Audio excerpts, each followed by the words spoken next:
Okay, கர்த்தருடைய நாமம் மகிமைப்படுவதாக. கடந்த 2 வாரங்களாக VBS ஊழியங்கள் நிமித்தமாக வெளியே போக வேண்டிய சூழ்நிலை இருந்தபடினாலே வகுப்புகள் எடுக்க முடியவில்லை. இந்த நாளிலும் மறுபடியும் உங்களோடு கூட சேர்ந்து இந்த கொலோசியர் நிருபத்தை தியானிக்கும்படி தேவன் பாராட்டின கிருபைக்காக கர்த்தருக்கு நன்றி செலுத்துகிறேன். நம்ம கொலோசியர் கல்வி நிருபம் 2வது அதிகாரம் படித்துக் கொண்டிருக்கிறோம். 2வது அதிகாரத்துல கர்த்தராகிய இயேசு கிறிஸ்துவானவருடைய மரணம், அடக்கம், உயிர்த்தெழுதல் அதனுடைய முக்கியத்துவத்தை குறித்து கடந்த முறை நாம் படித்தோம். ரொம்ப முக்கியமாக அப்போஸ்தலனாகிய பவுல் கிறிஸ்துவை மையப்படுத்தி, கிறிஸ்து ஏன் முக்கியம், கிறிஸ்து என்கிற நபர் ஏன் முக்கியம், அவர்தான் முக்கியம், அவருக்குள் சகலமும் தெய்வத்துவத்தின் சகல பரிபூர்ணமும் அவருக்குள்ள சரீர பிரகாரமாக வாசமாயிருக்கிறது. இப்ப அவரை தான் நம்ம பின்பற்ற வேண்டும், அவருக்குள்ளதான் வாழ்க்கையே அப்படின்னு சொல்லி அவர் எக்ஸ்பிளைன் பண்ணும்போது நிறைய விஷயங்களே அவர் சொல்லுகிறார். அதுல மெயினா அவர் சொல்லக்கூடிய விஷயங்கள் என்னன்னா, இந்த உலகத்தில் இருக்கக்கூடிய வழிபாடுகள், இந்த உலகத்தில் இருக்கக்கூடிய பாரம்பரியங்கள், இந்த உலகத்துல சொல்லப்படுகிற கற்றுக் கொடுக்கப்படுகிற மற்ற எல்லா விஷயங்களும் முக்கியம் அல்ல. ஒரு தேவனுடைய பிள்ளைக்கு இயேசு கிறிஸ்து என்கிற அந்த நபர், அவர்தான் முக்கியம். அவரை அறிந்து கொள்ளுதல், அவர்ல ஆழமா வேரூன்றி நிலை பெற்று அவர் மேல் நாம் வளர வேண்டும். சோ அவரை பற்றிய விசுவாசம், அவருக்குள்ளான விசுவாசம், அவர் மேல் உள்ள விசுவாசம் என்கிற நிலைமையில பல வார்த்தைகளை அவர் பயன்படுத்துகிறார். அப்ப கிறிஸ்துவுக்குள், கிறிஸ்துவின் மேல், கிறிஸ்துவை பற்றிய விசுவாசம் தான் ஒரு தேவனுடைய பிள்ளைக்கு ரொம்ப முக்கியமானதா இருக்கிறது என்பதை அவர் எக்ஸ்பிளைன் பண்ணும்போது ஞான ஸ்நானத்தை பற்றியதான விஷயத்தை அவர் சொல்றாரு. இயேசு கிறிஸ்துவின் மரணம், அடக்கம், உயிர்த்தெழுதல் துரைத்தனங்கள், அதிகாரங்கள் எல்லாவற்றையும் ஜெயித்தது. அவரோடு கூட ஞானஸ்நானம் பெற்றிருக்கிற நாம் அவருக்குள் என்ன செய்யப்படுகிறோம் அப்படின்னு சொன்னா, விசுவாசத்தினாலே அவரோட கூட நாம் எழுந்தவர்களாகவும் இருக்கிறோம். அப்ப கர்த்தராகிய இயேசு கிறிஸ்துவின் உயிர்த்தெழுதலில் நமக்கு இருக்கக்கூடிய பங்கு அல்லது பாக்கியம் என்னன்னா, இயேசு கிறிஸ்துவின் வெற்றியில நமக்கு என்ன கிடைச்சிருக்குது, பங்கு கிடைச்சிருக்கு. இயேசு கிறிஸ்து வெற்றி சிறந்தார், அந்த வெற்றியில நமக்கு என்ன செஞ்சிருக்கு, பங்கு கிடைச்சிருக்கு. அப்போ கர்த்தராகிய இயேசு கிறிஸ்துவின் வெற்றி மிக முக்கியமான ஒன்றாக காணப்படுகிறது. இன்னைக்கு ஒருவேளை நம்ம இந்த உலகத்தில் நம்ம பார்க்கிற விஷயங்கள்ல ஒருவேளை நம்ம கண்ணுக்கு தெரியாத அதிகாரங்கள், பிசாசுனுடைய தந்திரங்கள், பொல்லாத ஆவிகளுடைய செயல்பாடுகள், இவைகள் நமக்கு ஒரு பெரிய ஒரு பயத்தை ஏற்படுத்தக்கூடியதாக காணப்படலாம். ஆனா வேதாகமம் சொல்றது என்ன தெரியுமா, இருக்கிறதுலே உன்னதமான பேட்டில், இருக்கிறதுலே உன்னதமான போராட்டம் என்பது ஒரு மனுஷன் ஞானஸ்நானம் எடுக்கிறது தான். அப்படின்னா என்ன அர்த்தம்னா, தண்ணியில முங்கி எந்திக்கிறத சொல்லல, அது ஈஸி. கிறிஸ்துவுக்காக, கிறிஸ்து என்கிற நபரை விசுவாசித்து வாழ்நாள் ஃபுல்லா அவருக்காக மட்டுமே என் வாழ்க்கையை நான் என்ன செய்யறேன், ஒப்பு கொடுக்குறேன்னு சொல்லி ஒருத்தன் வாழ்றான் இல்லையா, அந்த டெசிஷன், அந்த சாய்ஸ், அந்த விருப்பம், அந்த தீர்மானம், அது மிகப்பெரிய போராட்டமாக இருக்குது. அதை வாழ்நாள் ஃபுல்லா கடைபிடிக்க வேண்டியது ரொம்ப ரொம்ப முக்கியமாக இருக்கிறது. ஞானஸ்நானம் என்கிற அந்த சடங்கு ஒரே நாள்ல முடிஞ்சிருது. ஆனா உண்மையான ஞானஸ்நானம் என்றால் என்னன்னா, நான் உங்களை போன தடவை சொன்னேன், ரோமர் கல்வி நிருபம் 6, 7, 8 3 அதிகாரங்களை வாசிங்கன்னு. அதுல நம்ம பாக்குறோம், இந்த சரீரம், இந்த மாம்ச சரீரம் ஒழிக்கப்பட வேண்டும் என்பதற்காக தான் கிறிஸ்துவுக்குள்ள நம்ம உயிரோட என்ன செஞ்சிருக்கிறோம், எழுந்திருக்கிறோம். அப்ப மாம்ச சரீரம் ஒழிக்கப்பட வேண்டும்னா அது ஒரே நாள்ல என்ன செய்யாது, ஒழிஞ்சிடாது. ஒரே நாள்ல மாம்சத்தை நம்ம என்ன செய்ய முடியாது, ஒழிக்க முடியாது. அப்போ அது தினந்தோறும் கிறிஸ்துவுக்குள் சாகிற பழக்கத்திற்குள் நாம் என்ன செய்யணும், வர வேண்டும். அப்போஸ்தலனாகிய பவுல் சொல்றார், நான் அனுதினமும் சாகிறேன், கிறிஸ்துவுக்காக நான் அனுதினமும் என்ன செய்யறேன், சாகிறேன் அப்படின்னு சொல்றாரு. அப்போ ஒவ்வொரு நாளும் பலிபீடத்துல என்ன ஒப்பு கொடுக்கக்கூடிய அந்த அனுபவம் என்பது வாழ்நாள் முழுவதும் இருக்கக்கூடிய ஞானஸ்நான அனுபவம். என் பாவத்துக்கு செத்து நீதிக்கு பிழைக்கிற அனுபவம்ன்றது எவ்ரிடே ப்ராசஸாக இருக்கிறது. சோ ஒரு நாள் நான் எடுக்கிற தீர்மானம் அன்றோடு முடிவதில்லை, அது ஒவ்வொரு நாளும் கடைபிடிக்க வேண்டிய ஒரு விஷயமாக காணப்படுது. அது ஒரு டிசிப்ளினாக காணப்படுது, அது ஒரு ஒழுங்காக என்ன செய்கிறது, காணப்படுகிறது. இங்க நம்ம வாசிக்கிறோம், கொலோசியர் கல்வி நிருபம் 2வது அதிகாரத்துல 13வது வசனத்துல இருந்து வாசிக்கிறோம், உங்கள் பாவங்களினாலேயும் உங்கள் மாம்ச விருத்த சேதனம் இல்லாமையினாலேயும் மரித்தவர்களாயிருந்த உங்களையும் அவரோட கூட உயிர்ப்பித்து அக்கிரமங்கள் எல்லாவற்றையும் உங்களுக்கு மன்னித்து நமக்கு எதிரிடையாகவும் கட்டளைகளால் நமக்கு விரோதமாகவும் இருந்த கையெழுத்தை குலைத்து அதை நடுவில் இராதபடிக்கு எடுத்து சிலுவையின் மேல் ஆணி அடித்து நியாயப்பிரமாணத்தை நிறைவேற்றுகிறாரு. கட்டளைகள் ஒவ்வொன்றையும் நாம் நிறைவேற்றி நிறைவேற்றி நிறைவேற்றி நிறைவேற்றி முடியணும்னா அது முடியாத காரியமாக இருக்கிறது. நாம் தோற்று போனோம், நாம் பலவீனர்கள், நியாயப்பிரமாணத்தை நம்மளால் என்ன செய்ய முடியல, நிறைவேற்ற முடியல, நாம் பலனற்று போனவர்களாக இருந்தோம். ஆனால் கர்த்தராகிய இயேசு கிறிஸ்து அதை நடுவில் இராதபடி எடுக்கிறார். எப்படி எடுக்கிறார்னா ஒவ்வொன்றாக நிறைவேற்றுகிறார். நியாயப்பிரமாணத்தை முற்றிலுமாக என்ன செய்கிறார், நிறைவேற்றுகிறார். நடுவில் இராதபடி எடுத்துறார். அதுக்கப்புறம் என்ன பண்றாருன்னா இந்த துரைத்தனங்கள் அதிகாரங்கள் இவைகள் எல்லாவற்றையும் என்ன செய்கிறார், அசிங்கப்படுத்துகிறார். அவைகளை உரிந்து கொண்டு எக்ஸ்போஸ் பண்றாரு. இவைகளுக்கு தான் இவ்வளவு நாள் நீங்க பயந்து என்ன செஞ்சுட்டு இருந்தீங்க, வாழ்ந்துகிட்டு இருந்தீங்க. இவைகளுடைய அடிமைத்தனத்துலதான் நீங்க இவ்வளவு நாள் என்ன செஞ்சுட்டு இருந்தீங்க, வாழ்ந்துகிட்டு இருந்தீங்க. இவைகள் மேல் இருக்கக்கூடிய பயமும் மரியாதையும் பக்தியும் அல்லது விருப்பமும் அறியாமையிலோ அறிந்தோ இவைகளுக்கு கீழே தான் என்ன செஞ்சுக்கிட்டு இருந்தீங்க, இவ்வளவு நாள் வாழ்ந்துகிட்டு இருந்தீங்க. ஆனா இவைகளை கர்த்தர் வெளியரங்கமான கோலமாக்குகிறார். அவைகளை எல்லார் கண்களுக்கு முன்பதாக என்ன செய்கிறார், அவைகளை அசிங்கப்படுத்துகிறார்.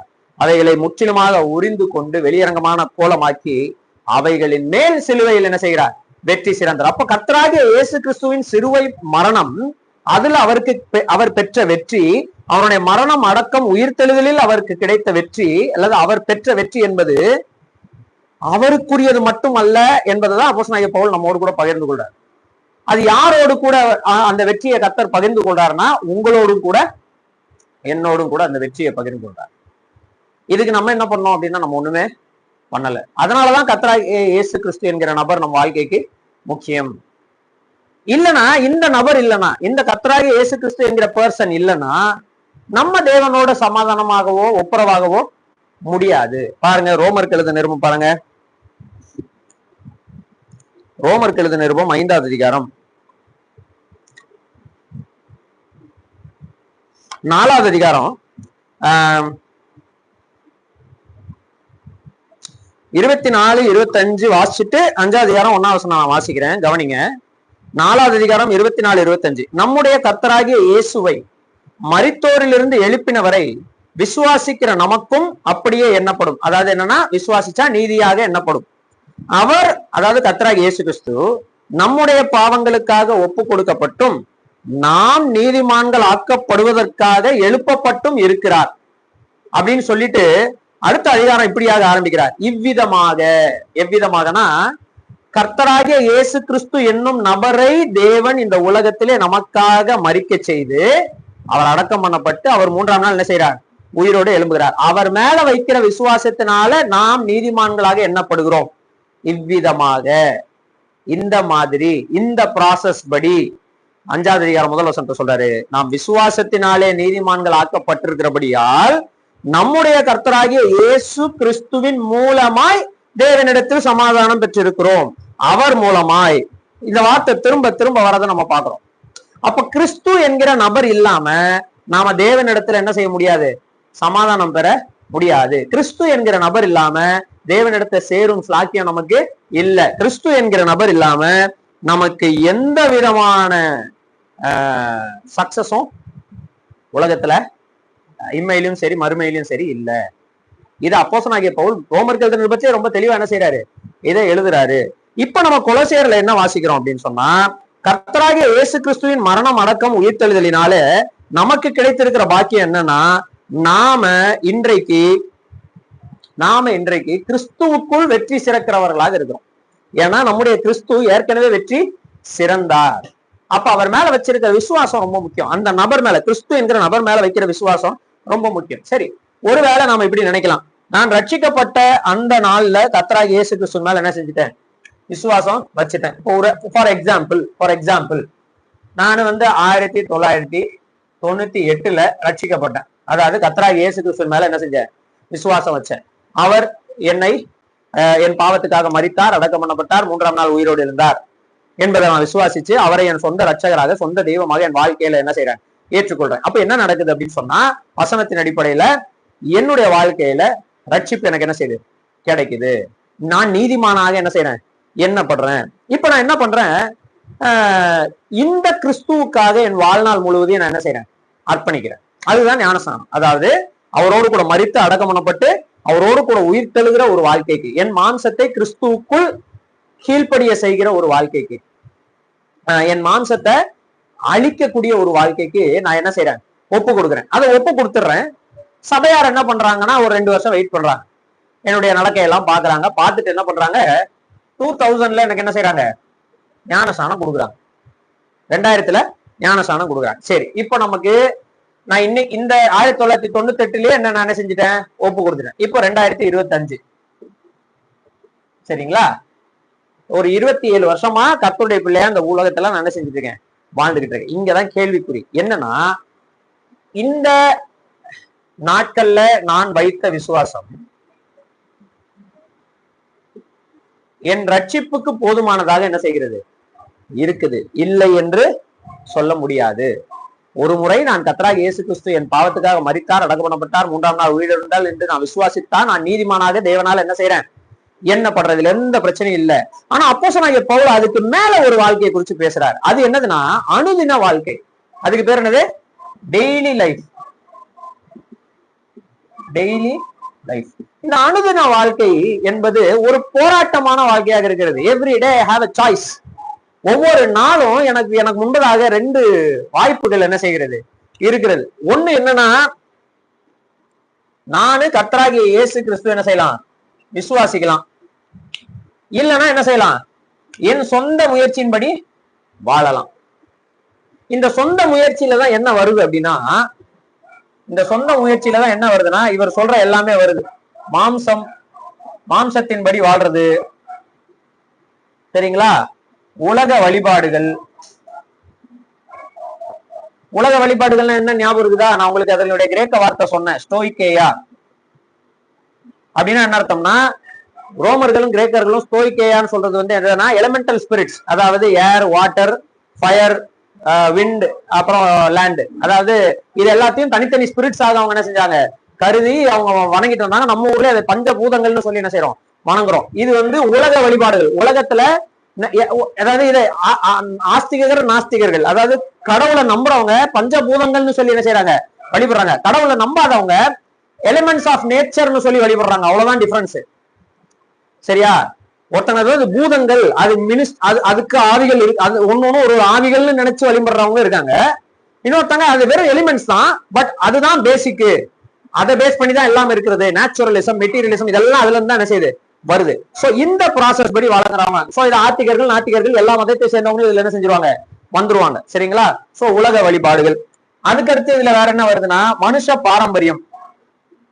மனுஷ பாரம்பரியம் ஏதாவது ஒண்ணு பேதுல கூட நம்ம வாசிச்சோம், உங்கள் முன்னோர்களால் பாரம்பரியமாய் அனுசரிக்கப்பட்டு வந்த வீணான நடத்தை, இல்ல ஜாதி கட்டமைப்பு, குல கட்டமைப்பு, அப்புறம் கோத்திர கட்டமைப்பு, அதுக்கப்புறம் வந்து பாத்தீங்கன்னா ஸ்டேட்டஸ், அந்தஸ்து, படிப்பை பேஸ் பண்ணி, அதை பேஸ் பண்ணி, இதை பேஸ் பண்ணி, இதெல்லாம் மனிதர்களாக என்ன செய்கிறது, உருவாக்கக்கூடிய கட்டமைப்புகள்.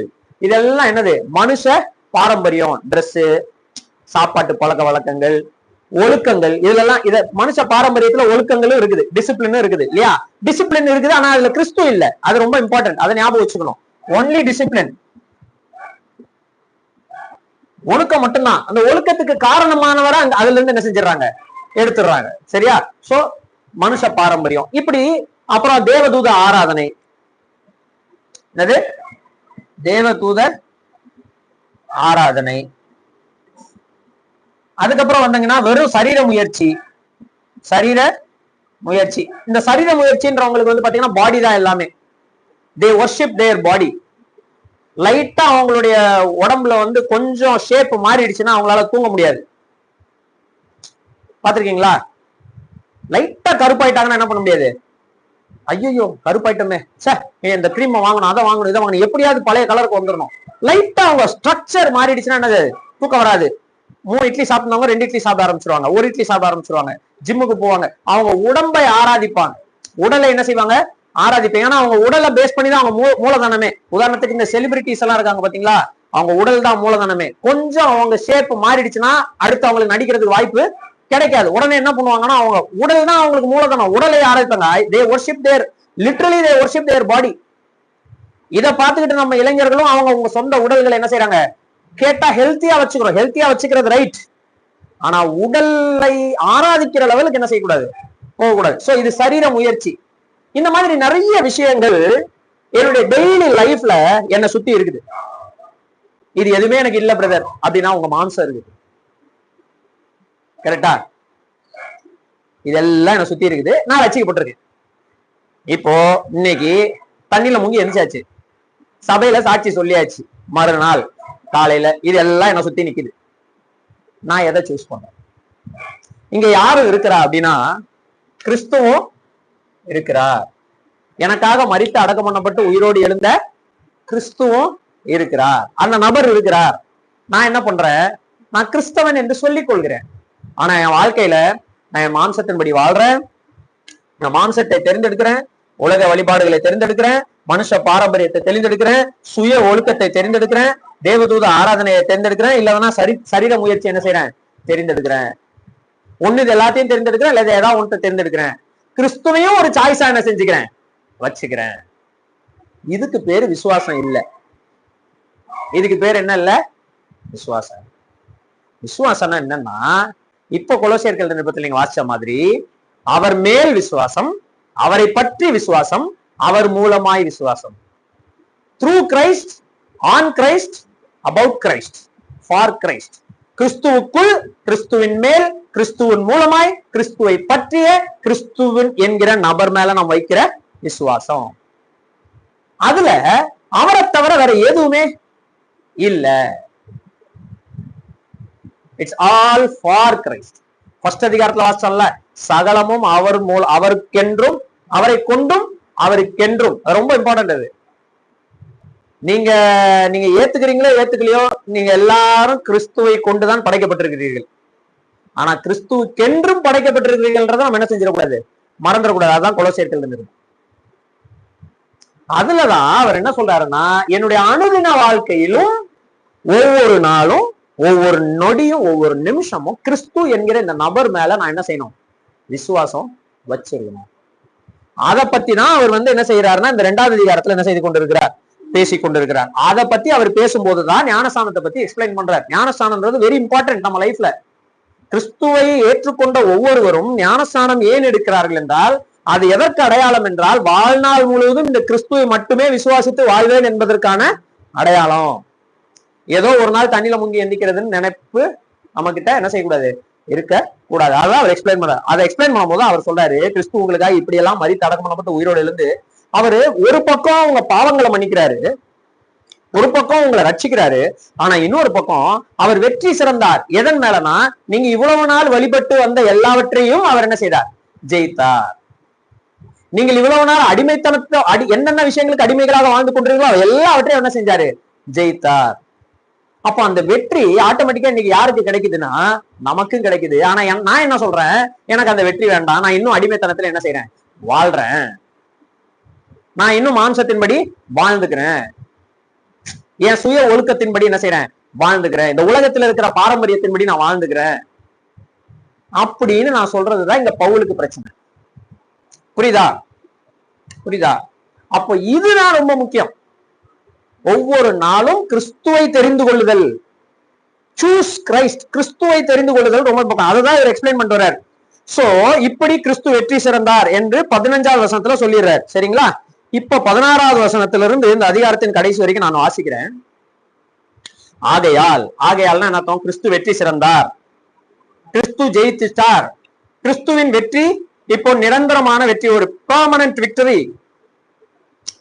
இப்ப சொல்றாரு ஆகையால், சோ காரியங்கள் இப்படி இருக்கிறதுனால, சோ தேர்ஃபோர் போஜனத்தையும் பானத்தையும் குறித்தாவது, பண்டிகை நாளையும் மாத பிறப்பையும் ஓய்வு நாட்களையும் குறித்தாவது உங்களை ஒருவனும் குற்றப்படுத்தாதிருப்பானாக. விச் மீன்ஸ் இது அவர் இந்த ஸ்பெசிபிக் பேராகிராஃப் எதை குறித்து பேசுகிறதுனா, யூதர்களை குறித்து பேசுகிறது. ஏன்னா அந்த யூதர்கள் என்ன பண்ணாங்க, நான் ஏற்கனவே சொன்னேன், நீங்க அப்போஸ்தலர் நடபடிகளையும் வாசிக்கலாம், கலாத்தியர்கள் நிருபத்துல வாசிக்கலாம், கொலோசியர்கள் நிருபத்துல வாசிக்கலாம், எபேசியர் நிருபத்திலயும் சட்டலா இதை பத்தி சொல்லியிருக்கு. இவங்களுக்கு என்ன பிரச்சனைனா, யூத மதத்திலிருந்து கிறிஸ்துவை ஏற்றுக்கொண்டு வந்துருவாங்க. சோ அவங்க என்ன சொல்றாங்க, நோ நோ நோ நோ, நீங்க நியாய பிரமாணத்தை என்ன செய்யணும், கடைபிடிக்கணும், விருத்த சேதனம் பண்ணணும், இந்த போஜனங்கள் எல்லாத்தையும் கரெக்டா ஆசரிக்கணும். மாத பிறப்புகள், பண்டிகை நாட்கள், ஓய்வு நாட்கள் எல்லாத்தையும் கரெக்டா நீங்க என்ன செய்யணும், ஃபாலோ பண்ணணும் என்று புரஜாதிக பேக்ரவுண்ட்ல இருந்து ரட்சிக்கப்பட்டு வந்தவர்களை கம்பல் பண்ணக்கூடிய போதனை அந்த நாட்களிலே இருந்தது. அது கொஞ்சம் கொஞ்சமா இந்த காலத்திலயும் வந்துகிட்டு இருக்குது. மேபி உங்களுக்கு தெரியாம இருக்கலாம், ஆனா வந்துகிட்டு இருக்குது. மேற்கத்திய நாடுகள்ல அதுவும் வந்துகிட்டு இருக்குது. இங்க என்ன பிரச்சனைனா, பவுல் சொல்றாரு, அந்த நியாய பிரமாணத்தை இயேசு கிறிஸ்து என்ன செஞ்சிட்டாரு, கட்டளைகளால் நமக்கு எதிரடையாக இருந்த கையெழுத்தை நமக்கு நடுவில் இல்லாதபடிக்கு எடுத்துட்டார், போட்டிருக்கா. சிலுவையில அதை என்ன செஞ்சாரு, ஆணி அடிச்சிட்டார். அப்படின்னா என்ன அர்த்தம்னா, அதை ஜெயிச்சுட்டாரு, அதை அவர் நிறைவேற்றிட்டார். இன்ஃபேக்ட் நீங்க பாத்தீங்கன்னா கர்த்தராகிய இயேசு கிறிஸ்துவினுடைய மரணத்தை குறித்து 4 சுவிசேஷத்தையும் வாசிட்டு வந்தீங்கன்னா ரொம்ப பியூட்டிஃபுல்லா, எனக்கு ரொம்ப பிடிச்ச ஒரு பகுதி என்னன்னா, யோவான் எழுதின சுவிசேஷம் 19 அதிகாரத்துல வாசிங்கன்னா இப்படி ஒரு வசனம் இருக்கும். எல்லாம் முடிந்ததென்று இயேசு அறிந்த போது, என்னது, அவருக்கு சிலுவையில தான் தொங்கிட்டு இருக்காரு, எல்லாம் முடிஞ்சிருச்சு, எல்லாவற்றையும் நிறைவேற்றி முடிச்சிட்டாருன்னு இயேசு அறிந்த பிறகு, வேத வாக்கியம் நிறைவேறத்தக்கதாக நான் தாகமா இருக்கிறேன் என்று சொன்னார் அப்படின்னு ஒரு வசனம் இருக்கும். அப்படின்னா என்ன அர்த்தம்னா புரிஞ்சுக்கோங்க, இங்க உட்கார்ந்து இருக்க உங்க ஒவ்வொருவரும், இதை ஆன்லைன்ல பார்த்துட்டு இருக்க ஒவ்வொருவருக்காகவும் அவர் மரணத்தை ருசிக்கும் போது அது எவ்வளவு வேதனையும் அவருக்கு தந்திருக்கும். எல்லாம் முடிஞ்சிருச்சுன்னு அவருக்கு தெரிஞ்சிருச்சுல்ல, உயிரை விட்டுலாம்ல, இன்னும் ஒரு வேத வாக்கியம் நிறைவேற வேண்டியிருக்கு, அதையும் நிறைவேற்றிட்டு தான் நான் என்ன செய்வேன், உயிரை விடுவேன்னு சொல்லி அந்த கடைசி வேத வாக்கியமும் நிறைவேறும் வரைக்கும் அவர் தன்னுடைய உயிரை வச்சிருந்து அதுக்கப்புறம் தான் என்ன செய்தார், விட்டார். அப்படின்னா என்ன புரியுதுன்னா, he was very careful in fulfilling the law. நியாய பிரமாணத்தில் உள்ள அனைத்து கற்பனைகளையும் கட்டளைகளையும், தன்னை குறித்து எழுதி வைத்திருக்கக்கூடிய அனைத்து வேத வாக்கியங்களையும் கண்ணும் கருத்துமா கடைசி வரைக்கும் நிறைவேற்றிய பிறகுதான் தன்னுடைய உயிரை என்ன செஞ்சார், தந்தார். அது ரொம்ப அருமையா இருக்கும், நீங்க வாசிச்சு பாருங்க அப்புறமா போயிட்டு, சரிங்களா. சோ கர்த்தராகிய இயேசு கிறிஸ்து என்ன பண்றாருன்னா, நியாய பிரமாணத்தை நிறைவேற்றார், 100% நிறைவேற்றார். மத்தேயு எழுதின சுவிசேஷத்துல வாசிக்கிறோம், மனுஷகுமாரன் நியாய பிரமாணத்தை அழிக்க அல்ல, அதை நிறைவேற்றவே வந்தார். அப்ப கர்த்தராகிய இயேசு கிறிஸ்து நிறைவேற்றி முடிச்சிட்டு தான் தன்னுடைய உயிரை என்ன செய்யறாரு, கொடுக்கிறார். சோ அதுக்கப்புறம் என்ன நடக்குதுன்னா, அப்போஸ்தலனாகிய பவுல் எழுதுறாரு, இனிமேட்டு யாரும் உங்களை என்ன செய்யக்கூடாது, பண்டிகை நாட்களை குறித்து, ஓய்வு நாட்களை குறித்து, மாத பிறப்புகளை குறித்து, நியாய பிரமாணத்தில் உள்ள விஷயங்களை குறித்து உங்களை யாரும் குற்றப்படுத்த கூடாது. காரணம் என்னன்னா, அது எல்லாம் நிழலா இருந்தது. அதெல்லாம் என்னவா இருக்குது, நிழல். It was a shadow. Shadow முக்கியமா, ஒரிஜினல் முக்கியமா? ஒரிஜினல் வந்துச்சுன்னா ஷேடோ என்ன செஞ்சிருச்சு, முடிஞ்சிருச்சு. நீங்க ஒரிஜினல் பாத்துட்டீங்கன்னா நிழலை பத்தி நீங்க கவலைப்பட வேண்டிய அவசியம் இல்ல. சம்டைம்ஸ் நிழல் ரொம்ப பெருசா தெரியும், கரெக்டா? ஆமாவா இல்லையா? நேரா நிழல் அடிச்சதுன்னா சின்னதா தெரியும், நேரா வெயில் அடிச்சா, சைட்ல வெயில் அடிச்சா நீளமா தெரியும். ஐயோ இவ்வளவு பெரிய ஆள் வராரா அப்படின்னு நினைப்பீங்க, பார்த்தா ஆளை எப்படிதான் இருப்பாரு, கொள்ளமா தான் இருப்பாரு, கரெக்டா? அப்ப நிழல் என்பது நமக்கு பயத்தை கொடுக்கலாம், நிழல் என்பது நமக்கு வேற ஒரு இமேஜினேஷனை கொடுக்கலாம். ஆனா ஒரிஜினல் வந்ததுக்கு அப்புறம் நிழலுக்கு வேலை இல்ல. அததான் அப்போஸ்தலனாகிய பவுல் சொல்றாரு, அதெல்லாம் நிழலா இருக்கிறது. பொருள் எதை பற்றியதுனா கிறிஸ்துவை பற்றியது. பொருள் எதை பற்றியது, கிறிஸ்துவை பற்றியது. அப்ப கிறிஸ்து என்கிற நபர், திரும்ப அங்க வந்தா நிக்கிறார், கிறிஸ்து என்கிற நபர் தான் இம்பார்ட்டன்ட். அவரை பற்றி எழுதியிருக்கிற விஷயங்கள் எல்லாத்தையும் அவர் நிறைவேற்றி முடிச்சிட்டாருன்னா, இதுக்கு மேல அவர் எதையெல்லாம் நிறைவேற்றி முடிச்சாரோ அதை அழுத்தி அதை ஒவ்வொன்றையும் நீங்க கடைபிடிக்கணும்னு சொல்ல வேண்டிய அவசியம் இல்ல. நீங்க கிறிஸ்துவ ஃபாலோ பண்ணீங்கன்னா ஆட்டோமேட்டிக்கா இது எல்லாத்தையும் ஃபாலோ பண்றீங்கன்னா அர்த்தம், கரெக்டா? ஆமாவா இல்லையா? கிறிஸ்துவ நீங்க ஃபாலோ பண்ணிட்டீங்கன்னா அவர் எல்லாத்தையும் ஆல்ரெடி நிறைவேற்றிட்டாரு. Once you follow Christ, you follow everything, முடிஞ்சிருச்சு. இன்டைரக்ட்லி நீங்க நியாய பிரமாணத்தில் கிறிஸ்துவுக்குள்ள என்ன செஞ்சிடறீங்க, நிறைவேற்றி முடிச்சிடுறீங்க. ஏன்னா அவர் நிறைவேற்றிட்டார். புரிஞ்சுதா? சோ கர்த்தராகிய இயேசு கிறிஸ்து என்கிற அந்த நபர் தான் ரொம்ப முக்கியம். சோ இந்த விஷயத்தை ஃபர்ஸ்ட் சொல்றாரு. அதுக்கடுத்து என்ன சொல்றாரு பாருங்க, இதுதான் நமக்கு முக்கியம். அதுக்கடுத்து என்ன சொல்றாருன்னா, அதான் சொல்றாரு பாருங்க 17, அவைகள் வருங்காரியங்களுக்கு நிழலா இருக்கிறது. வருங்காரியங்கள்லாம் இனிமேல் வர போறதுக்கு இல்ல, இயேசு கிறிஸ்துவின் வருகை அததான் மென்ஷன் பண்ணிருக்கு. இந்த போஜனம், பானம், பண்டிகை நாட்கள், மாத பிறப்பு, ஓய்வு நாள், இதெல்லாம் இயேசு கிறிஸ்து வருவதற்கான நிழல். அவைகளின் பொருள், சப்ஜெக்ட் எதை பற்றியது, கிறிஸ்துவை பற்றியது. சோ ஒன்ஸ் கிறிஸ்து வந்ததுக்கு பிறகு இந்த நிழலுக்கு வேலை இல்ல. முடிஞ்சிச்சுங்களா? இது புரிஞ்சிச்சுங்களா? ரைட். அப்போ நம்ம நியாய பிரமாணத்தில் உள்ள கற்பனைகளையும் கட்டளைகளையும் கண்ணும் கருத்துமா பார்த்து பார்த்து கடைபிடிக்க வேண்டும் என்ற அவசியம் இல்லை. கர்த்தராகிய இயேசு கிறிஸ்துவை பின்பற்றுவது போதுமானது. கர்த்தராகிய இயேசு கிறிஸ்துவுக்கு சீஷனா இருப்பது போதுமானது. கர்த்தராகிய இயேசு கிறிஸ்துவை வழிபடுவது, ஆராதிப்பது, அவரை சேவிப்பது போதுமானது. இதுக்கு மறுபடியும் நம்ம நியாய பிரமாணத்தின் கற்பனைகள், கட்டளைகள், நியாயங்கள், பிரமாணங்கள் எல்லாவற்றையும் ஒண்ணு ஒன்னா பார்த்து பார்த்து கடைபிடிக்க வேண்டும் அவசியம் நமக்கு இல்லை. நான் உங்களை பைபிளுக்கு கீழ்ப்படிய கூடாதுன்னு சொல்லல, கிறிஸ்துவுக்கு கீழ்ப்படிங்கன்னு சொல்றேன். அதான் பவுல் சொல்ற. கிறிஸ்துவுக்கு நீங்க கீழ்ப்படிஞ்சாலே என்ன அர்த்தம்? அவர் தான் வார்த்தையானவர். அவருக்கு கீழ்ப்படிஞ்சீங்கன்னா ஒட்டுமொத்த வேதாமத்துக்கு நீங்க கீழ்ப்படிஞ்சதான கணக்கு. அததான் அப்போஸ்தலனாகிய பவுல் சொல்றாரு. அதை விட்டுட்டு கிறிஸ்து இல்லாத, கிறிஸ்துவை காட்டாத ஒரு நியாயப்பிரமாண கற்பனை, கட்டளைகள் இதெல்லாம் மனுஷ பாரம்பரியமாக என்ன செஞ்சது வந்துடுச்சு. அதை பின்பற்ற கூடாது. நீங்க விருத்த சேதனம் எடுத்துக்கோங்க, அதுவே கிறிஸ்துவுக்கு அடையாளமா இருக்குது. பண்டிகைகள், மாத பிறப்புகள், ஓய்வு நாட்கள் எல்லாம் எதுக்கு அடையாளம்? கிறிஸ்துவுக்கு அடையாளமாக. எல்லாம் நிழல் தான். கிறிஸ்து தான் மெயின் பொருள். பொருள் வந்ததுக்கு அப்புறம் நிழலுக்கு வேலை இல்ல. இதுதான் லாஜிக். பவுல் சொல்ற லாஜிக் தான். ரைட். இப்ப என்ன சொல்றாரு பாருங்க, இதுதான் ரொம்ப முக்கியம். ஏன்னா நாம புறஜாதிகள் ஆகிய நாம ஏற்கனவே நியாயப்பிரமாணத்தை கடைபிடிக்காதவங்க தான். இப்ப பெருசா நம்ம நியாயப்பிரமாணத்தை என்ன செய்ய போறது இல்ல, கடைபிடிக்க போறது இல்ல, கிறிஸ்துவ பின்பற்ற ஆரம்பிக்கிறோம். ஆனா இங்க பிரச்சனை வருது. என்ன பிரச்சனைனா மற்ற விஷயங்கள் இருக்குதே. இவைகள் நம்முடைய வாழ்க்கையில ஆல்ரெடி அங்கமா இருந்துச்சு இல்லையா? யோகால ஆரம்பிச்சு எல்லா விதமான டிசிப்ளின்ஸும் நம்ம கல்ச்சர்ல என்ன செய்யுது இருக்கா இல்லையா?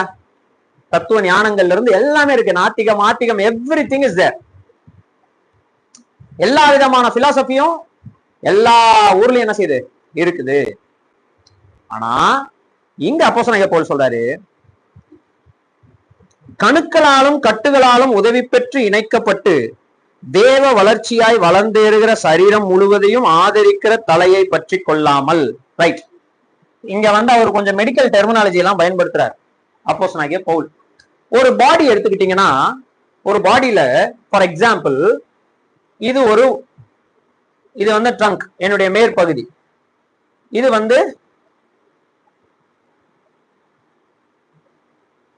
கீழ்ப்பகுதின்னு வச்சுக்கோங்களேன்.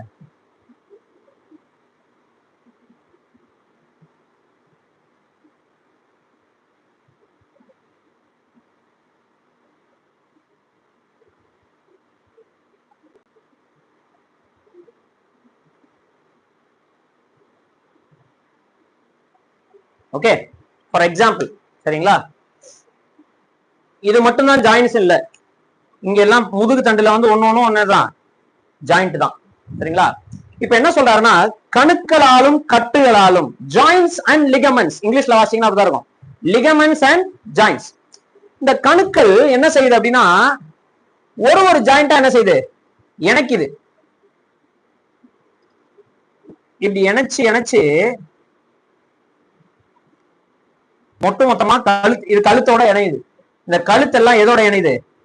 தலையோட இணையுது. இப்படிதான் தலையோடு சரீரம் என்ன செய்யப்படுது, இணைச்சு இருக்குது. சோ கணுக்களாலும் கட்டுகளாலும் உதவி பெற்று, so each and every joint is linked by ligaments and muscles.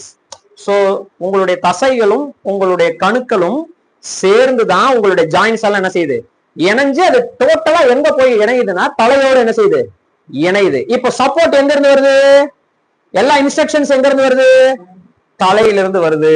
அப்ப இந்த ஒட்டுமொத்த சரீரத்தையும் ஆதரிக்கிறது எது, ஹெல்ப் பண்றது இங்க இருந்துதான் எல்லாமே இங்க வருது. சரிங்களா? இதை வெட்டிட்டா முடிஞ்சு போச்சு. ஆமாவா இல்லையா? ரைட். சோ இந்த உடல் முழுவதும் சரீரத்தோடு இணைந்திருக்க, தலையோடு இணைந்திருக்க வேண்டியது அவசியம். இந்த தலைதான் யாருன்னு முதல் அதிகாரத்திலே படிச்சிட்டோம். யாரு? கிறிஸ்து. இந்த சரீரம் யாரு? சபை. அதுல நீங்களும் நாம. ரைட். அப்போ இந்த சபை தலையோடு இணைந்திருக்க வேண்டும். ஏன்னா இந்த தலைதான் சபையை ஆதரிக்கிறது. தலைதான் ஆதரிக்கிறதுனா என்னது? ஹெல்ப் பண்ணுது, உதவி பெறுது, உதவி செய்து. இந்த சரீரத்தை இணைச்சு வச்சிருக்கிறதே இதுதான், தலைதான். இப்போ அப்போஸ்தலனாகிய பவுல் சொல்றாரு, சில பேர் இருக்கிறாங்க, அவங்க என்ன பண்றாங்கன்னா இந்த கணுக்களாலும் கட்டுகளாலும் உதவி பெற்று தேவ வளர்ச்சியாய், தேவனுக்கேற்ற நிலைமையில வளர்ச்சியாய் வளர்ந்தேறுகிற சரீரம் முழுவதையும் ஆதரிக்கிற தலையை பற்றி கொண்டு இல்லை. சில பேர் என்ன பண்றாங்கன்னா they don't attach themselves with the head. அவர்கள் சில பேர், அவர் சொல்றாரு, சில பேர் இருக்கிறாங்க, இவங்க என்ன செய்யறாங்கன்னா தலையோடு இணைஞ்சிருக்க மாட்டேங்கிறாங்க. யாரோட இணைஞ்சிருக்க மாட்டேன்றாங்க? தலையோடு, அதாவது கிறிஸ்துவோடு என்ன செய்ய மாட்டேன்றாங்க? இணைஞ்சிருக்க மாட்டேன்றாங்க. அதுக்கு பதில் என்ன பண்றாங்களாம், அவர் சொல்றாரு பாருங்க, மாயமான தாழ்மை. அதுக்கு பதில் என்ன பண்றாங்கன்னா அவங்க பண்றது மாயமான தாழ்மை. அதுக்கப்புறம் தேவதூத ஆராதனை. இந்த தேவதூதர்களுக்கு செய்யும் ஆராதனைனா நீங்க வெறும் செயின்ட் கேப்ரியல், செயின்ட் மைக்கேல் அப்படின்னு சொல்லிட்டு தேவதூதர்களை வர்ஷிப் பண்றாங்களே அந்த குரூப்னு மட்டும் நினைச்சிடாதீங்க. இது எல்லா ஆவிகளையும் வர்ஷிப் பண்ற குரூப்பையும் சேர்த்துதான் சொல்லுது. சரிங்களா? ஏன்னா விலப்பட்ட தேவதூதர்கள் ஒரு குரூப் இருக்குது, சாத்தானுடைய தூதர்கள், அவங்கள வர்ஷிப் பண்றவங்களும் சேர்ந்துதான் இதுல அவர் என்ன செய்யறாரு சொல்ற தேவதூதர்கள் ஆராதனை. அதுக்கப்புறம் காணாதவைகளில் துணிவாய் நுழைது. நிறைய விஷயங்கள் நமக்கு தெரியாது, கரெக்டா? ஆனா இல்ல இது இப்படிதான் இருக்கும், கர்த்தர் வெளிப்படுத்தாத நிறைய விஷயங்கள் இருக்கு. இதனுடைய மீனிங் வந்து ரொம்ப டீப்பானது. நான் உங்களுக்கு புரியுற மாதிரி ரொம்ப சிம்பிளா சொல்றேன். நிறைய விஷயங்களை தேவன் நமக்கு வெளிப்படுத்தவில்லை, கரெக்டா? இயேசு கிறிஸ்து என்னைக்கு வருவான்னு சொல்லியிருக்காரா? ஆதாம் என்ன பாஷை பேசினான்னு சொல்லியிருக்காரா? பாபேல் கோபுரத்துல இருந்து பாஷை பிரிஞ்சிருக்குன்னு சொல்லியிருக்காரு. அதுக்கு முன்னாடி என்ன பாஷை சொல்லியிருக்காரா? சொல்லல. தாயினுடைய மனைவி யாருன்னு சொல்லியிருக்காரா? ஆபேல் கல்யாணம் ஆச்சா இல்லையான்னு சொல்லியிருக்காரா? ஆதாம்க்கு எத்தனை பொண்ணுங்கன்னு சொல்லியிருக்காரா? நிறைய விஷயங்கள் நமக்கு தெரியாது. கிறிஸ்து என்கிற நபர் இருக்கார் இல்லையா, அவரோட நம்முடைய கதை எப்படி பொருந்தது என்பதுதான் வேதாகமம். புரிஞ்சுதுங்களா? கிறிஸ்து இந்த பூமிக்கு வர வேண்டிய அந்த வரலாறும், நாம் கிறிஸ்துவுக்குள் எப்படி ரட்சிக்கப்படுகிறோம், நாம் எப்படி வாழ வேண்டும் என்கிற சத்தியமும் தான் பைபிளே தவிர கிறிஸ்துவுக்கு அப்பாற்பட்ட விஷயங்கள் வேதாகமத்துல அதிகமான டீட்டெயில்ல சொல்லப்படவில்லை. அப்படி சொல்லப்பட்டிருக்கு அப்படின்னாலும் அதுவும் சம்ஹவ் கிறிஸ்துவை குறித்து நாம் அறிந்து கொள்வதற்கான வழிதானே தவிர இந்த கிறிஸ்து என்கிற நபரோடு நமக்கு தொடர்பு இல்லாத எந்த விஷயத்தையும் பைபிள்ல நமக்கு என்ன செய்யல, வெளிப்படுத்தவில்லை. ஆனா சில பேர் இருக்கிறாங்க, ஆதாம் என்ன பாஷை பேசுறான் தெரியுமான்னு ஆராய்வாங்க. காணாதவைகளில் துணிவாய் நுழைந்து போட்டிருக்கா, காணாதவைகளில், பார்க்காதவைகளில், தெரியாத விஷயங்களில துணிவாய் நுழைவார்கள். காணாதவைகளில் துணிவாய் நுழைகிறவர்கள். அதுக்கப்புறம் மாம்ச சிந்தையில இருமாப்பு கொள்கிற மாம்ச சிந்தை. இதெல்லாம் ஏற்கனவே பார்த்துட்டோம். இந்த விஷயங்கள் தான் நமக்கு பிரச்சனையே. மாம்ச சிந்தையில இருமாப்பு கொள்கிற எவனும், இப்படி நிறைய பேர் இருக்காங்க. இவங்க எல்லாம் என்ன பண்றது இல்லைன்னா தலையோட நான் தங்களை என்ன செய்யல, அட்டாச் பண்ணி கொள்ளல. they say themselves as Christians. ஒருவேளை தங்களை கிறிஸ்தவர்கள் என்று சொல்லிக் கொள்ளலாம், ஆனா கிறிஸ்துவுக்கு அவங்களுக்கு என்ன இருக்காது, தொடர்பு இருக்காது. இப்படிப்பட்ட மனுஷங்க என்ன பண்ணுவாங்க அப்படின்னா நம்மள குழப்பி விட்டு பந்தய பொருள், அதாவது கிறிஸ்துவ நமக்கு பந்தய பொருள், அவர்கிட்ட இருந்து நம்மள என்ன செஞ்சிருவாங்க, விலக்கி கொண்டு போய் விடுவதற்கான வேலையை செய்வார்கள். அதுக்கு நம்ம இடம் கொடுக்க கூடாதுன்றத அப்போஸ்தலனாகிய பவுலுடைய அடுத்த போதனை. சோ கிறிஸ்துவுக்கு முக்கியத்துவம் கொடுத்தீங்கன்னா கிறிஸ்துவ தவிர வேற யாருக்கும் எவருக்கும் எவனுக்கும் முக்கியத்துவம் என்ன செய்யக்கூடாது, கொடுக்க கூடாது. அது நானா கூட இருக்கலாம். சில நேரங்களில் என்ன நடக்கும்னா எனக்கு முக்கியத்துவம் கொடுக்கறதுனால கர்த்தருடைய காரியங்களை நான் ரெண்டாவது பட்சமா வச்சிருவேன். அப்ப நான் யாரை ஆராதிக்கிறேன்? என்ன ஆராதிக்கிறேன்னா கர்த்தரை ஆராதிக்கிறேன்னா? பிகாஸ் என்னுடைய ப்ரையாரிட்டி இம்பார்ட்டன்றதுனால கர்த்தாவை நீங்க கொஞ்சம் ஓரமா உட்காந்துக்கணும்னு சொல்லிட்டு அவர் என்ன செஞ்சிருது, ரெண்டாவது பட்சமா வச்சிருவேன். அது நடக்கும். நம்ம கிறிஸ்து தான் முக்கியம். அதான் அப்போஸ்தலனாகிய பவுல் சொல்றாரு, இனி ஜீவிப்பது நான் அல்ல, கிறிஸ்துவே எனக்குள் என்ன செய்கிறார், பிழைத்து இருக்கிறார். நான் இப்போ மாம்சத்துல பிழைத்திருக்கிறது அவரை பற்றும் விசுவாசத்தினால என்ன செய்யறேன், பிழைத்திருக்கிறேன். அப்படிதான் சொல்றாரு. சோ நான் பிழைச்சிருக்கிறதுக்கு காரணமே அவரு, அவர் எனக்குள்ள பிழைச்சிருக்கிறாரு. இப்ப நான் பிழைச்சிருக்கிறது அவர் மேல வச்சிருக்கிற விசுவாசத்தினால. It's about him, not me. ஏன்னா நம்முடைய வேல்யூவே கிறிஸ்து தானே. கிறிஸ்து இல்லாம நமக்கு எது அடையாளம்? கிறிஸ்து இல்லாத நம்முடைய அடையாளம் என்னது? பிசாசின் பிள்ளைகள், கோபாக்கினின் பிள்ளைகள், தேவன் அற்றவர்கள், புறஜாதிகள். இதுதான் நம்ம அடையாளம். நீங்க எவ்வளவு பெரிய ஆளாவனா இருக்கலாம், ஆனா உங்க அடையாளம் நீங்க தேவன் அற்றவர்கள். You don't have God in you. காடுக்கு உங்களுக்கு எந்த சம்மந்தமும் இல்லை. இதான். ஆனா கிறிஸ்து என்கிற நபர் எனக்குள்ள இருக்கிறதுனாலதான் எனக்கு ஒரு அடையாளமே கிடைச்சிருக்கு. நான் மனிதனாய் மாறி இருக்கிறேன். தேவனுடைய பிள்ளை, தேவனுடைய குடும்பத்துல ஒரு பையனா நான் என்ன செஞ்சிருக்கிறேன்? பிறந்திருக்கிறேன். என்னை தம்முடைய சகோதரன் கிறிஸ்து என்ன செஞ்சிருக்கிறார்? சொல்லி இருக்கிறார். அவருக்குள் இருக்கும் அதே ஆவியை எனக்கும் என்ன செஞ்சிருக்கிறார்? தந்திருக்கிறார். இப்ப நான் அப்பா பிதாவேன்னு என் தேவனை நான் என்ன செய்யறேன்? கூப்பிடுறேன். அப்ப கிறிஸ்து என்கிற நபர்லதான் எனக்கு அடையாளமே இருக்குது. ஆனா சிலர் என்ன பண்ணுவாங்களாம், கிறிஸ்து என்கிற இந்த தலையோடு தங்களை ஜாயின் பண்ணிக்க மாட்டாங்களாம். அப்படிப்பட்ட ஆட்கள் மாயமான தாழ்மையுடையவர்களாக இருப்பாங்க. இந்த உலகத்தில் இருக்கக்கூடிய ஆவிகளையும் தேவதூதர்களையும் ஆராதனை செய்யறவங்களா இருப்பாங்க. பார்க்காத விஷயங்கள்ல துணிவா நுழைஞ்சு இது இப்படி இருக்கலாம் அப்படி இருக்கலாம்னு சொல்லி உங்களை குழப்புவாங்க. மாம்ச சிந்தையில இருமா அப்பா இருப்பாங்க. மாம்ச சிந்தையில எப்படி இருப்பாங்க? ஸ்ட்ராங்கா இருப்பாங்க. இப்படிப்பட்டவர்கள் என்ன செய்வாங்கன்னா, உங்களையே கிறிஸ்து கிட்ட இருந்து என்ன செஞ்சிருவாங்க? விலக்கி கொண்டு போய் விடுவார்கள்ன்றதுல ஜாக்கிரதையா இருங்க அப்படின்னு சொல்றார். நீங்கள் பந்தய பொருளை இழந்து போகாதபடிக்கு உங்களை வஞ்சியாது இருக்க பாருங்கள். அடுத்து ஒரு கொஸ்டின் கேட்கிறாரு.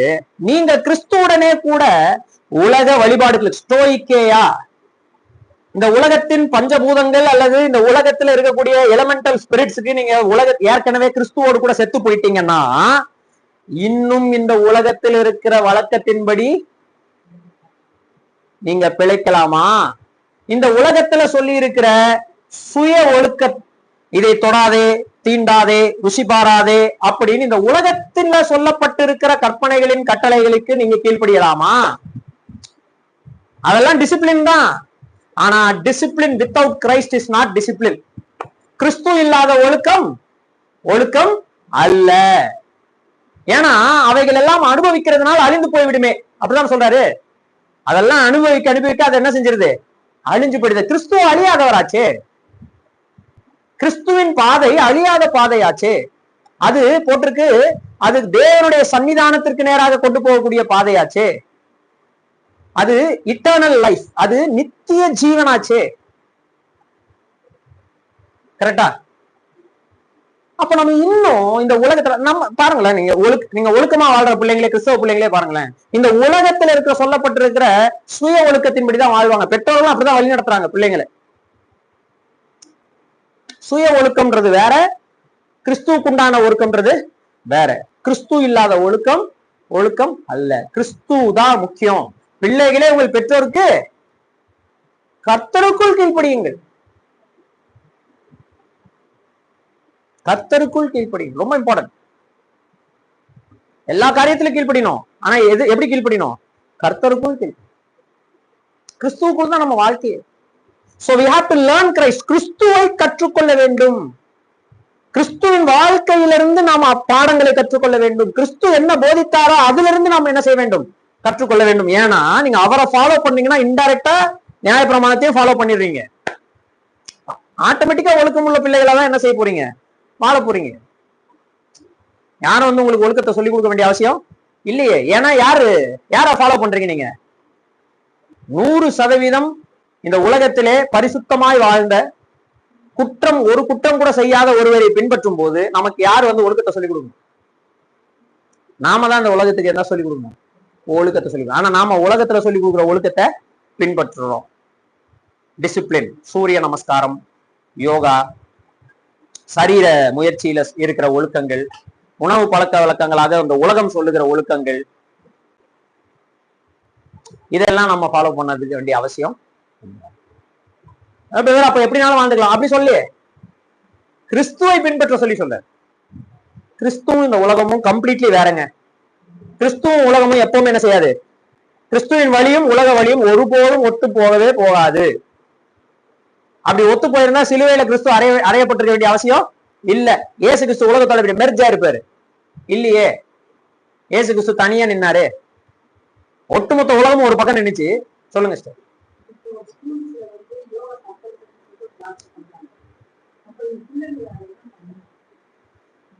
அவங்க வந்து இது வந்து என்னுடைய நம்பிக்கையின் அடிப்படையில் நான் செய்யக்கூடாது என்று சொல்லலாம். ஆக்சுவலி இன்னைக்கு பிரச்சனை என்னன்னா, இன்னைக்கு கிறிஸ்டியன்ஸே நிறைய பேர் என்ன சொன்னாங்க, யோகான்றது ஒரு எக்ஸசைசஸ் தானே. ஆமா ஆமா, அதுக்கு அங்கதான் ஆரம்பிப்பாங்க. யோகான்றது ஒரு எக்ஸசைஸ் தானே, அது உடம்புக்கு நல்லது தானே. நான் என்ன சொல்றேன், இயேசு கிறிஸ்து இல்லாம இந்த உலகத்துல நிறைய உடலுக்கு நல்ல விஷயங்கள்னு இருக்குதுதான். ஏன் நீங்க இயேசு கிறிஸ்து ஏற்றுக்கொள்றதுக்கு முன்னாடி இந்த உலகத்துல நம்ம கலாச்சாரத்துல நல்ல பழக்க வழக்கங்களே இல்லையா? எவ்வளவு இருக்கு. ஆனா அப்போஸ்தலனாகிய பவுல் சொல்றதுல ரொம்ப முக்கியமான விஷயம் என்னன்னா, அந்த பழக்க வழக்கங்களை எதை பேஸ் பண்ணி இருக்குன்னா, உலக வழிபாடுகளோட இணைஞ்சிருக்குது. Yoga is nothing about worshipping the elements of nature. இந்த உலகத்துல இருக்கக்கூடிய 5 எலிமெண்டல் ஸ்பிரிட்ஸ வணங்குற அந்த பேஸ் பண்ணி இருக்கிற எக்ஸசைசஸ் தான் அந்த யோகாஸ் எல்லாம். சோ நீங்க என்ன பண்ணணும்னா, பொலைட்டா சொல்லணும், இங்க பாருங்க நான் கர்த்தராகிய இயேசு கிறிஸ்துவ விசுவாசிக்கிறேன். இப்போ அவங்களுடைய மத நம்பிக்கைகளை போய் நம்ம எதுவுமே கேள்வி கேட்க கூடாதுன்னு அவங்க சொல்ற மாதிரி, நம்முடைய நம்பிக்கைகளை அவங்க கேள்வி கேட்கறதுக்கு அவங்களுக்கு எந்த உரிமையும் இல்ல. சரிங்களா? அப்போ நான் எல்லாம் பண்ண மாட்டேன் தெரியுமா அப்படிலாம் பேசாம பொலைட்டா சொல்லணும். என்ன சொல்லணும்னா, ஐ எம் a கிறிஸ்டியன், பைபிள்ல இப்படி வசனம் இருக்கு. நான் அதுக்கு முன்னாடி நீங்க முதல்ல கிறிஸ்தவ பிள்ளைங்க மாதிரி ஒழுக்கமா இருக்கணும். கிளாஸ்ல ஸ்கூல்ல முதல்ல நல்ல பிள்ளைகளா என்ன செய்யணும், இருக்கணும். தேவனுக்கு பயந்த மாதிரி நடக்கணும். நீங்க டீச்சரை எதிர்த்து பேசிக்கிட்டு, ஹோம்ஒர்க் பண்ணாம, எல்லா விதமான அட்டூழியங்களும் அல்சாட்டியங்களையும் பண்ணிக்கிட்டு டீச்சர்கிட்ட போய் நான் கிறிஸ்டியன், நான் யோகா பண்ண மாட்டேன்னு சொன்னா டீச்சர் என்ன தெரியுமா சொல்லுவாங்க, நீ முதல்ல கிறிஸ்தவ பொண்ணு சொல்றதுக்கே உனக்கு தகுதி இல்ல, அதுல பெருசா வந்துட்டாங்களாம் அப்படின்னு சொல்லுவாங்க. நீ அதுக்கு முன்னாடி ரட்சிக்கப்பட்ட பிள்ளைங்களா வாழ்ந்து காமி. முதல்ல அங்கதான் இருக்குது. கீழ்ப்படிஞ்சு காமிங்க, தேவனுடைய பிள்ளைகளாக வாழ்ந்து காமிங்க. அதுக்கப்புறம் நீங்க போய் பேசி பாருங்க. யோசேப்பு பண்ணாத விஷயமா? தானியேல் ஏங்க சாப்பாட்டுல என்னங்க வந்துட போகுது? சாப்பாட்டுல நானே தீட்டு போடக்கூடாதுன்ட்டு அவன் என்ன செஞ்சான் சொன்னான் இல்லையா? காரணம் அவன் நடவடிக்கையிலும் அதே மாதிரி இருந்தான். நம்ம சொல்லல மட்டும் கிறிஸ்தவங்கன்னு சொல்லிக்கிட்டு வாழ்க்கையில நம்ம எல்லா அலிசாட்டியங்களும் பண்ணிட்டு இருந்தோம்னா அப்போ ஒரு யூஸும் கிடையாது. நம்மளை யாரும் நம்ம சொல்றதை யாரும் என்ன செய்ய போறது இல்லை, மதிக்க போறது இல்லை, கேட்க போறது இல்லை. அப்ப கிறிஸ்துவுக்கு நம்ம அவப்பெயரை கொண்டு வரக்கூடியவங்களா இருக்கும்.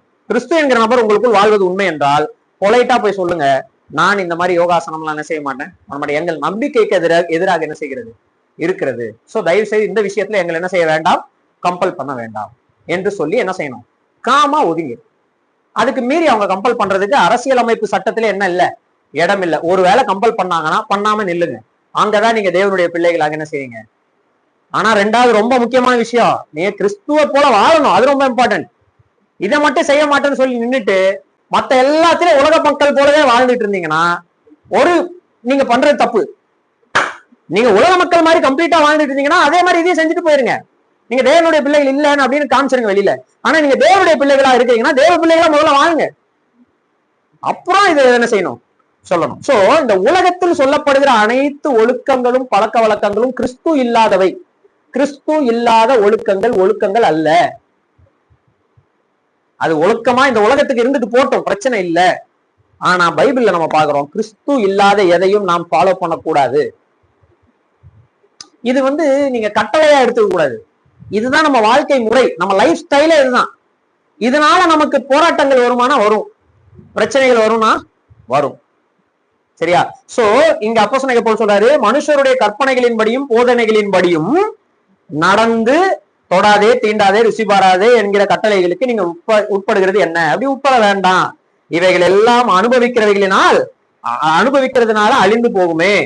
இப்படிப்பட்ட போதனைகள் சுய இஷ்டமான ஆராதனையும், அவனுக்கு விருப்பப்பட்ட மதங்களையும், மாயமான தாழ்மையையும், சரீர ஒடுக்கத்தையும். சரீர ஒடுக்கம்னா நம்மளை விட நிறைய பேர் சரீரத்தெல்லாம் ஒடுக்கி பயங்கர ட்ரிம்மா இருந்து கல்யாணம் எதுவும் பண்ணிக்காம கன்னி பெண்களை ஏறெடுத்து கூட பார்க்காம இந்த உலகத்துல கடைசி வரைக்கும் கட்டெரும்பு காளையாகவே வாழ்ந்துட்டு இருக்கக்கூடிய ஆட்கள் இருக்காங்க.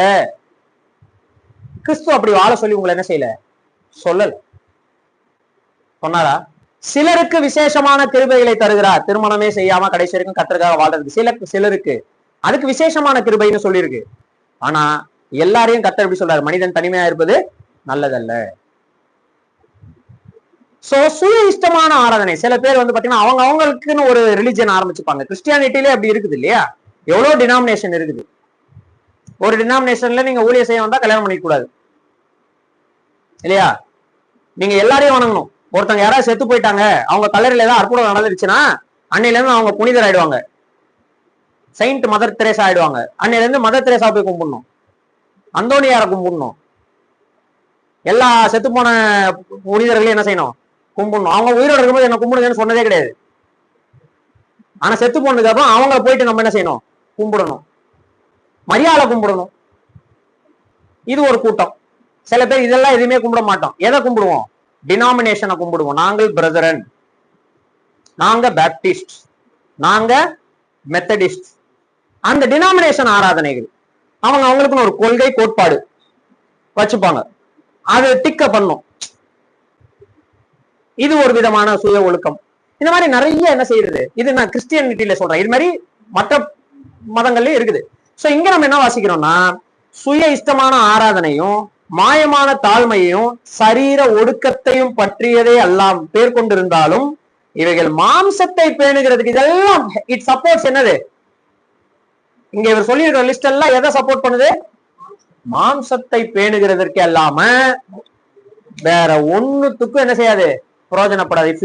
If you are proud brethren, நீங்க ஒரு பிரதரன் சபை என்று சொல்லிக் கொள்வதில் பெருமை கொள்கிற ஒருவராய் இருந்தால் நீங்கள் மாம்சத்தை பேணுகிறீர்கள். நீங்கள் பென்டிகாஸ்ட் என்று சொல்வதிலே பெருமைப்படுகிறவர்களா இருந்தால் நீங்கள் மாம்சத்தை பேணுகிறீர்கள். நீங்கள் சிஎஸ்ஐ என்று மட்டும் சொல்லிக் கொள்வதில் பெருமைப்படுகிறவராக இருந்தால் நீங்கள் மாம்சத்தை பேணுகிறீர்கள். டினாமினேஷனல் வர்ஷிப், டினாமினேஷனல் விஷயங்கள் எதையுமே நம்ம விக்கிரகமா என்ன செய்யக்கூடாது, மாற்றக்கூடாது. கிறிஸ்து என்கிற நபர் தான் ரொம்ப முக்கியம். கிறிஸ்து என்கிற நபர் தான் ரொம்ப முக்கியம். இந்த டினாமினேஷன்ஸ் எல்லாம் ஆரம்பிக்கப்படும் பொழுது டினாமினேஷனுக்கு முக்கியத்துவம் கொடுக்கணும்னு ஆரம்பிச்சவங்களே சொல்லல. ஆனா பிற்காலத்துல வரவங்க என்ன பண்ணிடுறாங்கன்னா, அதுக்குன்னு சில லீடர்ஸ் உருவாயிடுறாங்கல்ல, அவங்களுக்கு பாத்தீங்கன்னா அவங்களுக்குன்னு ஃபாலோவர்ஸ் வந்துருவாங்க. அதனால அந்த லீடர்ஷிப்பை மெயின்டைன் பண்ணிக்கிட்டே இருக்கணும், அவங்களுக்கு கீழே எப்பவுமே ஆளுங்க இருந்துகிட்டே இருக்கணும் அப்படின்றதுக்காக இந்த கற்பனைகள் கட்டளைகள் எல்லாத்தையும் கொண்டு வந்து வச்சு இதை ஒரு தனி மதமாகவும் ஒரு தனிய கொள்கை கோட்பாடாகவும் மாத்தி தங்க வாழ்க்கையில அவங்க என்ன செஞ்சுக்கிறாங்க, சுகம் கண்டு கொள்கிறார்கள். ஆனா அப்போஸ்தலனாகிய பவுல் இதுக்கெல்லாம் கம்ப்ளீட்லி அகைன்ஸ்டா என்ன செய்கிறாரு, இருக்காரு. Anything with supports flush is not good. எதுவும் மாம்சத்தை பேணுகிறதுக்கு உதவுதோ அது எதுவுமே நல்லதல்ல. ஏன்னா ரோமர் எழுதின 6ஆம் அதிகாரத்துல சொல்லியிருக்கேன், மாம்ச கிரியைகளை அழிந்து போக வேண்டும் என்பதற்காக ஞானஸ்நானமே எடுக்கிறோம். புரிஞ்சுதுங்களா? இப்படி 2வது அதிகாரம் முடிகிறது. 3வது அதிகாரம் எப்படி ஆரம்பிக்குது? எப்படி ஆரம்பிக்குதுன்னா, நீங்கள் கிறிஸ்துவுடன் கூட எழுந்தது உண்டானால்,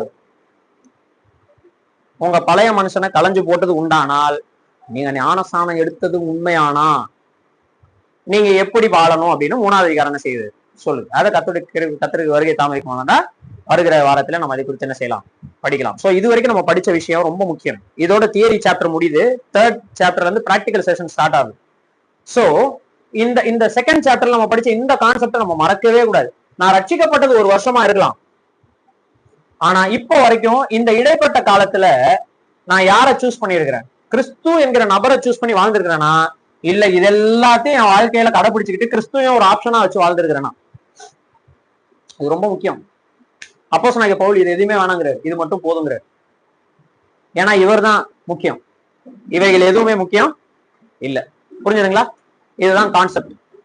இப்ப நீங்க 2வது அதிகாரத்தை நீங்க போயிட்டு திரும்ப என்ன செய்யுங்க, வீட்டுல ஒரு முறை ஃபுல்லா என்ன செய்யுங்க, வாசிங்க. உங்களுக்கு டவுட்ஸ் ஏதாவது இருந்ததுன்னா தயவு செய்து என்னங்கன்னா நீங்க வந்து எனக்கிட்ட எப்படியாவது தெரியப்படுத்து.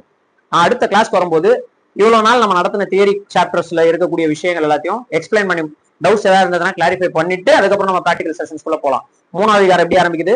நீங்கள் கிறிஸ்துவுடனே கூட எழுந்தது உண்டானால். ஏன் அப்படி ஆரம்பிக்குது? 2வது அதிகாரத்தை எதை பத்தி பேசுறாரு? இயேசு கிறிஸ்துவின் மரணம் அடக்கம் உயிர்த்தெழுதலினால் அவர் பெற்ற வெற்றியும் அந்த வெற்றியின் அடிப்படையில் நம்முடைய ஞானஸ்நானத்தினால் அவருக்குள் நாம் அடைந்திருக்கக்கூடிய வெற்றியும் குறித்து என்ன செய்யுது 2வது அதிகாரம் பேசுது. அதனாலதான் 3வது அதிகாரத்தை அவர் ஆரம்பிக்கும் போது கிறிஸ்துவுடனே கூட நீங்க எழுந்தது உண்மைனா அப்படின்ற ஒரு கண்டிஷனோட என்ன செய்கிறார், ஸ்டார்ட் பண்றாரு. சோ 2வது அதிகாரத்தை 1வது அதிகாரத்தை ஒரு முறை ஃபுல்லா என்ன செஞ்சிருங்க, வாசிச்சிருங்க. இது வரைக்கும் நடத்தின கிளாஸஸ யூடியூப்லயே இருக்குது, நீங்க வந்து பார்க்கலாம். பார்த்துட்டு அதுல ஏதாவது டவுட்ஸ் இருந்ததுன்னா தயவு செய்து என்ன செய்யுங்க, அடுத்த பிராக்டிகல் செஷனுக்குள்ள என்ட்ரா ஆகுற முன்னாடி கேளுங்க. ஏன்னா third chapter and fourth chapter நம்ம எதன் வெளிச்சத்துல படிக்க போறோம்னா first chapter and second chapter base பண்ணி தான் என்ன செய்யணும், படிக்கணும். தனியா அதை எக்ஸ்பிளைன் பண்ணக்கூடாது. ஏன்னா இட்ஸ் கண்டினியூஸ் லெட்டர்.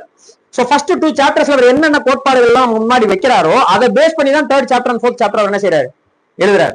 சோ அது ரொம்ப முக்கியம். அதுக்குள்ள போறதுக்கு முன்னாடி இந்த 2 சாப்டர் நம்ம மைண்ட்ல நல்லா இருக்கணும். சரிங்களா? அதனால நல்லா படிச்சு வைங்க. கத்திரிக்கு சித்தமானா வருகிற வகுப்புல அதை குறித்து என்ன செய்யலாம், படிக்கலாம். கத்துடைய நாம மைண்ட்